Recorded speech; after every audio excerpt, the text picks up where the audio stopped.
1 सप्टेंबरला जो महाराष्ट्र शासनानं ओबीसींच्यावर अन्याय करणारा जो GR काढला, त्या GRच्या विरोधात वाळवे तालुक्यातल्या ज्या 54 ओबीसींच्या जाती आहेत त्या सगळ्या एकत्र येऊन आज इथं त्या GRच्या विरोधात एक मोर्चा, प्रचंड असा मोर्चा इथं ईश्वरपूर शहरात झाला। त्या मोर्चाचं नेतृत्व कुठल्याही राजकीय पक्षाच्या नेत्यानं किंवा पुढाऱ्यानं न करता समाजातल्या 5 मुलींनी त्याचं नेतृत्व केलं।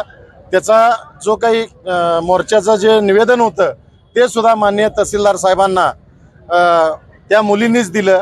स्टेजवर फक्त 5 मुली होत्या, त्या मुलींनीच आपलं मनोगत व्यक्त केलं। खरं तर आज जरी मोर्चा झाला असला तरी शासनाला आम्ही इशारा दिलाय की 8 दिवसात आमच्या निवेदनाचा विचार व्हावा आणि जो अन्यायकारक GR आहे तो रद्द व्हावा। महाराष्ट्रात सगळीकडे आता ओबीसींच्या जे प्रचंड या GRच्या विरोधात लाट उठलेली आहे, त्या लाटे विरोधाचा विचार करून शासनानं लवकरात लवकर हा GR रद्द करावा।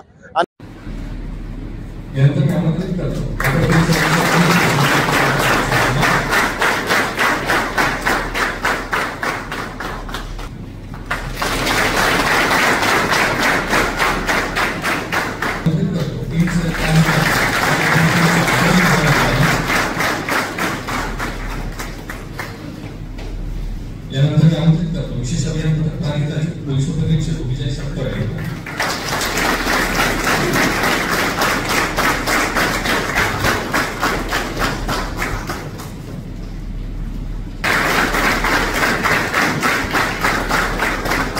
एकूण 58 जखमींमध्ये थेट सहभागी होऊन आजपर्यंत एकूण 101 माओवाद्यांना कंठस्नान घालण्यात महत्त्वाची भूमिका बजावलेली आहे।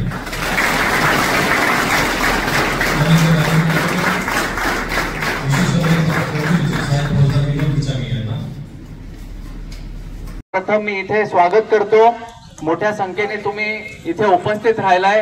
तो रस्त्यावरती पडलेल्या खड्ड्यांचा राग आणि त्याच्यामधून होणारा त्रास हा व्यक्त करायला म्हणून आपण इथे थांबलोय।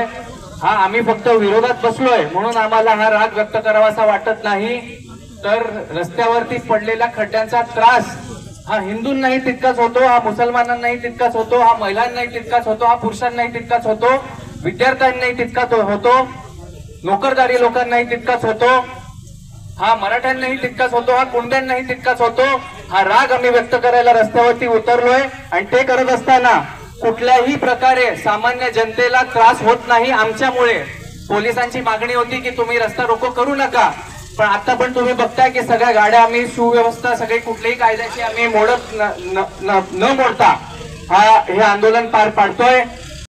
सर, काय परिस्थिती, कशामुळे सगळं झालंय आणि काय सगळं परिस्थिती आहे? नमस्कार। काही दिवसापूर्वी एक आदिवासी मुलाचा मर्डर झाला होता। त्या मर्डरच्या अनुषंगाने जिल्हास्तरीय एक मूक मोर्चा आयोजन काही आदिवासी संघटनांनी केलेलं होतं।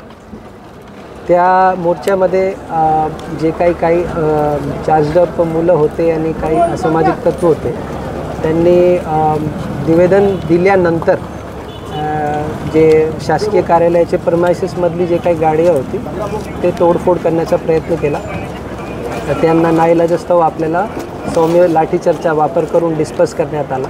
त्यानंतर जे रिटर्निंग क्राऊड होती त्यांनी दगडफेक केली आणि त्यांनासुद्धा आता डिस्पर्स करण्यात आला। शहरामध्ये सध्या शांतता आहे आणि पोलीस पेट्रोलिंग सुरू आहे। माझी सर्व नागरिकांना माझी विनंती आहे, जे काही मोर्चा होता तो मूक मोर्चा शांततेत निघावा असे आवाहन करत असताना देखील काही लोकांनी त्याच्यामध्ये चुकीची गोष्टी केल्यामुळे अशा प्रकारची परिस्थिती झाली। तर सर्व नागरिकांना माझी आवाहन आहे, पोलीस प्रशासनाने त्या तपासामध्ये सुद्धा काम केलेलं आहे आणि आतासुद्धा पोलीस प्रशासन सर्व जे काही परिस्थिती आहे त्याला हाताळत आहे। कोणी अफवावर विश्वास ठेवू नये आणि कुठल्याही प्रकारची गैरकायदेशीर गोष्टी किंवा कायदा हातात घेऊ अशा प्रकारची कोणी कृती करू नये।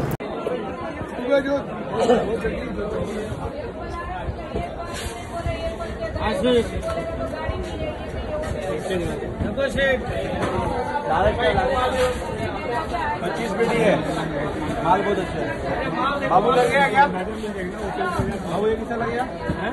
जान दो